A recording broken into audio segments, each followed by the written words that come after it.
دوست بچال خورد تو ہے محترم مہمان محترم غلام محی الدین صاحب انہوں کے گزارش کرتا جناب بسم اللہ جی.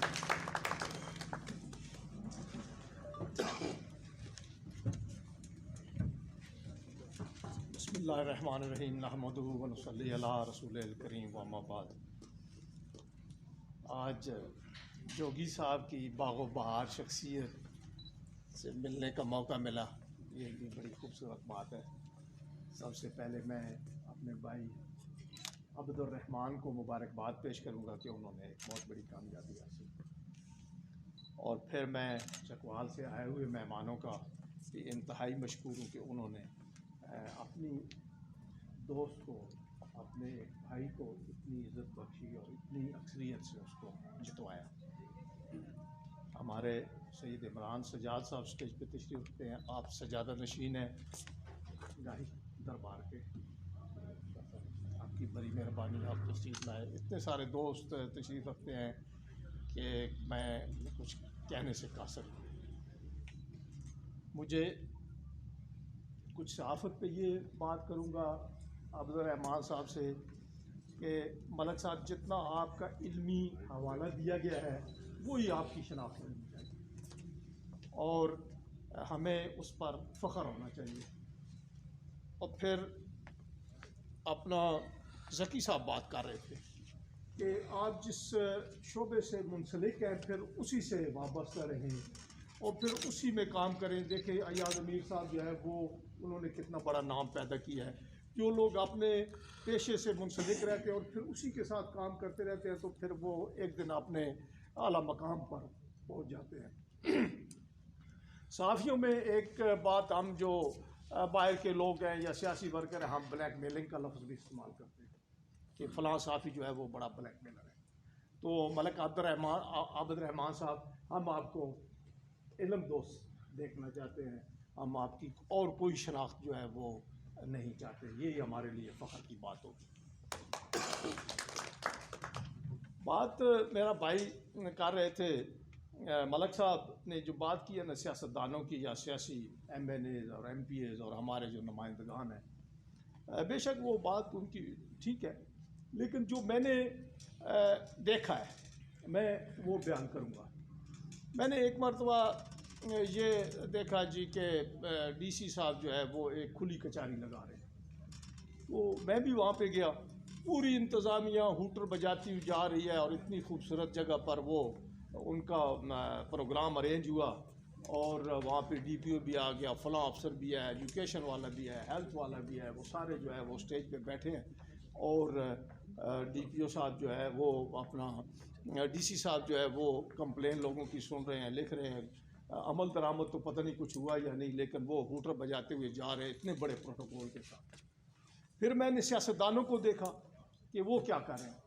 یہاں پہ ایک ایم این اے یا ایم پی اے گاڑی کھڑی کرتا ہے، گلی گلی گھومتا ہے، وہ لوگوں کی فیتہ خانی میں جاتا ہے، یعنی کم از کم وہ گلیوں میں 1 کلومیٹر 2 کلومیٹر تک کا بھی سفر وہ کرتا ہے اور اس کی کوئی بات سنتے ہی نہیں ہے. بیوروکریسی اس کی بات سنتی ہی نہیں ہے.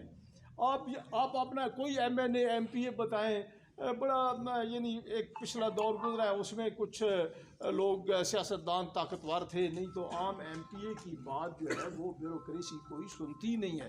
حکومت جو ہے یہاں پہ بیوروکریٹس کی ہے، پولیٹیکل لوگوں کی کہاں ہے حکومت. پولیٹیکل لوگوں کی ایم این اے کبھی بھی ڈی سی او کے پاس اگر جائے تو اس کو اس کے ٹائم لینا پڑتا ہے اور پتہ نہیں وہ اس کو ٹائم دیتا بھی ہے یا نہیں. لوگ پھرتے ہیں اپنے ایم پی اے اور ایم این اے کے پاس کہ کسی طریقے سے ہمارا کوئی کام ہو جائے. محکموں میں کتنی کرپشن ہے. آپ محکموں کی کرپشن پہ لکھیں کہ مثلا میں کرپشن کی بات کروں گا، ریلوے آج تو کرپٹ نہیں ہوا نا، ریلوے تو کتنے عرصے سے کرپٹ ہے. تو پھر آپ جو محکمہ مال ہے وہ جو کچھ کرتے ہیں آپ ان کے متعلق لکھیں کہ وہ کیا کر رہے ہیں. تو ہماری ضرورت تو دراصل یہ ہے. لیکن ہمارے جو میڈیا ہاؤس ہیں، مثلا آپ میڈیا ہاؤس کو دیکھیں، جو آپ یہ جو نامہ نگاری ہوتی ہے یا جو کچھ یہاں پہ مقامی صحافت ہوتی ہے، اس کو چھوڑ کے آپ میڈیا ہاؤس کی بات دیکھ لیں کہ میڈیا ہاؤس والوں نے جو ہے وہ بزنس کرتے ہیں وہ، اور انہوں نے ملک کی جڑیں ہلا دی ہیں. کوئی ایسا سیکرٹ نہیں ہے ہمارا جو وہ کرید کے ملک کی جڑیں کرید کے انہوں نے رکھ دی ہیں. اور پھر عام لوگ، ہمیں پتہ ہے کہ یہ پیڈ ہے جو ٹی وی پہ بیٹھا ہوا ہے، اور پھر ہم اس کو دانشور سمجھتے ہیں کہ وہ بڑا دانشور ہے جی، اس نے یہ بات کی ہے جی، اس نے یہ بات کی ہے، ہم حوالے دے رہے ہیں جی. اور وہ ایک تنخواہ دار ملازم ہے، اور وہ پیسے لیتا ہے، اور پیسے لے کے وہ دوسروں کی کردار کشی کرتا ہے، اپنے ملک کے سیکرٹ جو ہے وہ اچھالتا ہے. کوئی ہم سمجھتے ہیں کہ کوئی انڈیا کی بات کر رہا ہے، کوئی افغانستان سے کوئی بات کر رہا ہے، کوئی فلاں امریکہ سے پیسے لے رہا ہے، کوئی فلاں سے پیسے لے رہا ہے. تو ہمیں یہ بھی دیکھنا چاہیے کہ صحافت جو ہے وہ کیا ہے، اور جو میڈیا ہاؤسز ہیں وہ کیا کریں. ہمیں ان کی مذمت کرنی چاہیے. ہمیں ان کو یہ نہیں سمجھنا چاہیے کہ یہ کوئی بہت اچھا کام کر رہے ہیں، بہت اچھے دانشور لوگ بیٹھے ہوئے ہیں، اور وہ وہاں پہ جو پولیٹیکل لوگ بیٹھے ہوئے ہیں وہ ان کی انسلٹ کرتے ہیں، ان کو اصلی بات بھی نہیں کرنے دیتے، اور ان کے منہ میں بات ڈالتے ہیں. یہ بھی جو ہے ہمارے پرابلمز ہیں. تو ہمیں وہ دیکھنا چاہیے. باقی جو ہے سیاستدان جو ہے وہ اپنی بساط کے مطابق بڑی کوشش کرتے ہیں، آتے ہیں.